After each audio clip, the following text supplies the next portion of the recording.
48 heures depuis que Benoît et Maureen Ning sont aux mains de leurs ravisseurs malgaches. Le groupe Food and Allied se dit prêt à faire tout son possible pour libérer ces deux employés. Selon nos recoupements, la direction aurait décidé hier au cours d'une réunion qu'elle allait entretenir la demande de rançon de 3,7 millions de roupies.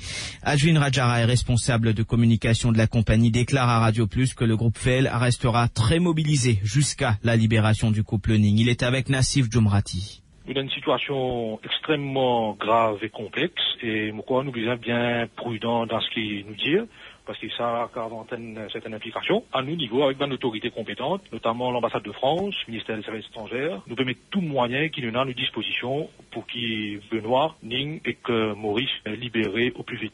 Donc, à dire qui est la direction du groupe, ainsi qui va employer nous mobiliser dans ces affaires-là. Nous pouvons mettre tout ce qui nous est dans nos moyens pour que Maureen et que Benoît libérés. Est-ce qu'ils ont fait une demande de rançon de la part de Ban Ravisseur? Vous répétez qui nous, à nos niveaux, nous pouvons mettre tous les moyens qui sont à nos dispositions pour que Benoît Ning et que son épouse Maureen soient libérés au plus vite.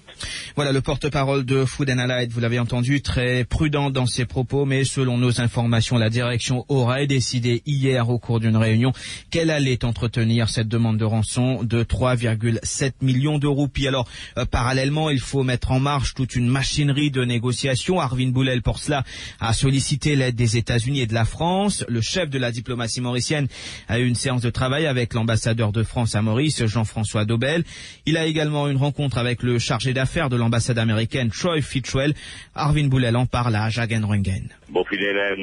Réunion séparée avec chargé d'affaires des États-Unis. Dans la cellule de crise, réunion qui Finena représentant bureau Premier ministre, ban parents de sa victime là, le représentant du commissaire de police et les autres officiers. Et nous avons le soutien aussi du département de sécurité à l'ambassade de la France et des États-Unis. Le spéré qui va ravisser là, depuis nos meilleurs sentiments et je libère ban otage. Et mon cas, qui aujourd'hui, si vous pourrez la rencontre encore avec l'ambassadeur de France, au-delà de ça, on va vous dire un orient. Arvin Boulel qui a animé une réunion de crise, une énième réunion en milieu d'après-midi. Et selon nos informations, les autorités veulent traiter cet épineux dossier en toute discrétion, cela pour la sécurité du couple Ning Fook Chong. Et la police malgache a déjà localisé la région d'où l'appel téléphonique a été émis pour la demande de rançon. Dinesh Tiari, quelles sont les dernières informations que vous avez pu glaner sur ce sujet? Axel, donc c'est 100 000 euros, soit 3,7 millions de roupies. Le montant exige les ravisseurs contre la libération de Benoît à Ning Fook Chong et son épouse Maureen.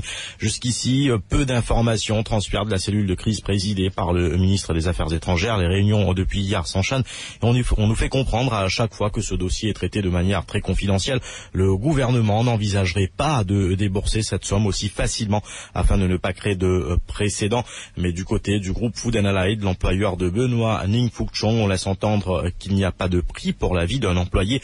C'est en suivant cette logique qu'il serait disposé à payer la rançon de 3,7 millions de roupies. Et un nouveau élément dans cette affaire, Axel Chenet, Clifford Noël de Roquefeuille, directeur de la compagnie Avitech, filiale du groupe FEL dans la Grande Île, a été contacté par les ravisseurs et il serait en contact régulier avec eux.